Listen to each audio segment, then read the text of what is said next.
राहुल गांधी और तेजस्वी यादव पर नीतीश कुमार आज खूब बरसे। नीतीश कुमार ने इंडिया नाम पसंद नहीं था ऐसा कहा। हमने इंडिया नाम बदलने को कहा। नीतीश कुमार की तरफ से जो बातें कही गई हैं, बिहार में अपराध को लेकर तेजस्वी पर उन्होंने निशाना साधा। 2005 से पहले यहां पर खौफ का वातावरण था, यह बात भी नीतीश कुमार ने कही है।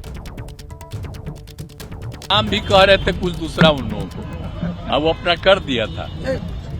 हम तो बोल दिए थे कि नाम ठीक नहीं है, तो अपना कर दिया, तो हम कहे ठीक है। अब बाद में हालत देख न लिए, हम तो कितना कोशिश कर रहे थे, एक काम करवे नहीं किया, भूल गए 5 के बाद 6 से। अब पढ़ाई कैसी होती है सबको पता है। इन लोगों का राज जब था तो क्या होता था, शाम के बाद कोई बाहर निकलता था, कोई जाता था, यहां से आगे जाता था, क्या स्थिति थी। तो जिस तेजस्वी यादव के समर्थन से नीतीश कुमार सीएम थे, अब आप सोचिए, कह रहे हैं कि उस वक्त को याद करिए 2005 से पहले क्या हालात थे बिहार में जब आरजेडी की सरकार हुआ करती थी। बहरहाल, क्या विपक्ष के बुरे दिन चल रहे हैं? सवाल इसलिए खड़ा होता है क्योंकि आप समझिए जरा, आपके सामने जो तमाम पॉइंटर्स है, पहली वजह बिहार में सरकार गिर गई, दूसरी वजह हेमंत सोरेन पर जेल जाने का खतरा मंडरा रहा है, ईडी की पूछताछ लगातार चल रही है, तीसरी वजह ईडी की जांच में लालू यादव का पूरा परिवार घिरता नजर आ रहा है और अरविंद केजरीवाल जो दिल्ली के मुख्यमंत्री हैं वो भी ईडी के रडार पर हैं। तो यहां भी आप देख रहे हैं किस तरीके की मुश्किलातें हैं। और पांचवी वजह, हरियाणा के पूर्व सीएम भूपेंद्र हुड्डा से ईडी की पूछताछ यानी भ्रष्टाचार के मामले में विपक्ष के तमाम नेता घिरते नजर आ रहे हैं। मध्य प्रदेश, राजस्थान, छत्तीसगढ़ में चुनाव हार चुकी है कांग्रेस। और सातवीं वजह, क्यों ऐसा कहा जा रहा है कि विपक्ष के बुरे दिन, आम आदमी पार्टी और कांग्रेस गठबंधन के बाद भी चंडीगढ़ मेयर का चुनाव हार गए, हालांकि यह मामला अब अदालत में है। आठवीं वजह, यूपी में अखिलेश ने एक तरफा उम्मीदवारों का ऐलान कर दिया, कई सीटों के लिए समाजवादी पार्टी के कैंडिडेट का नाम ऐलान हो गया। सलमान खुर्शीद की ही सीट पर एसपी ने उम्मीदवार उतार दिया। और नौवीं वजह, केरल में लेफ्ट का अकेले चुनाव लड़ने का ऐलान, यानी लेफ्ट भी एकला चलो की राह पर। और 10वीं वजह समझिए, बंगाल में ममता बनर्जी का अकेला चुनाव लड़ने का फैसला। तो कई वजहें हैं जो हमने आपको बताई कि आखिर इस तरीके के हालात क्यों बन रहे हैं कि विपक्ष के बुरे दिन इसे के तौर पर इसे कहा जा रहा है। नीतीश कुमार पर कांग्रेस ने अब पलटवार किया। जयराम रमेश ने नीतीश पर निशाना साधते हुए कहा कि नीतीश ने जो यू टर्न लिया उसमें वो उस्ताद हैं। नीतीश की छवि क्या रह गई? तो यू टर्न के उस्ताद हैं, मैं क्या कहूँ। मैं सोचता था नरेंद्र मोदी जी यू टर्न के उस्ताद हैं। मनरेगा पर उन्होंने यू टर्न लिया, जीएसटी पर उन्होंने यू टर्न लिया, काले कानून, कृषि कानून पर उन्होंने यू टर्न लिया, पर ये तो यू टर्न के उस्ताद को भी पीछे छोड़ दिया है नीतीश कुमार जी ने। नीतीश जी के विचारों की देखो क्या छवि क्या होगी, अब बताइए, साख क्या रहेगी। आप भी पत्रकार लोग भी मजाक बना रहे हैं उनका।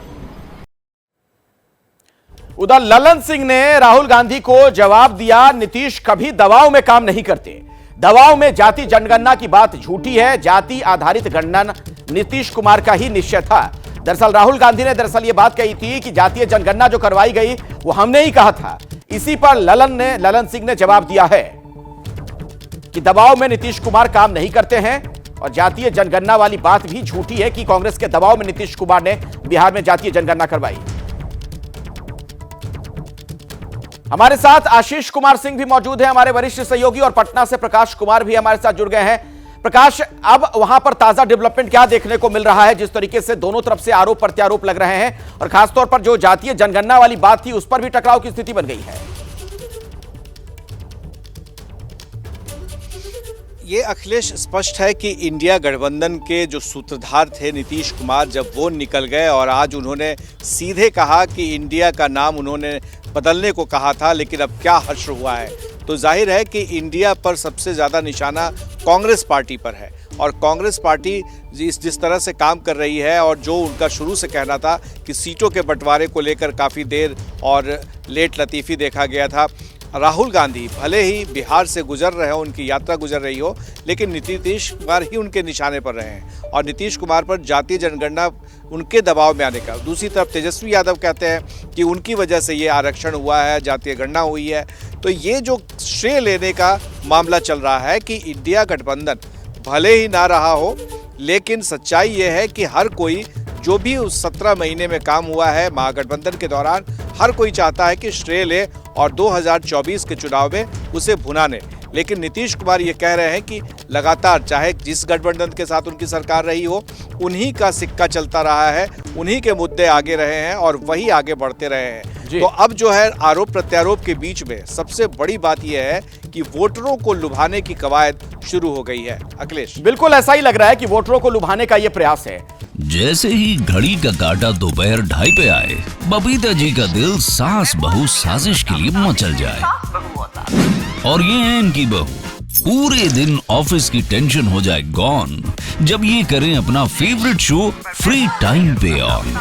इनकी तरह आप भी देखिए अपना फेवरेट शो अपने टाइम पर और डाउनलोड कीजिए एबीपी लाइव ऐप अपने स्मार्ट टीवी पर।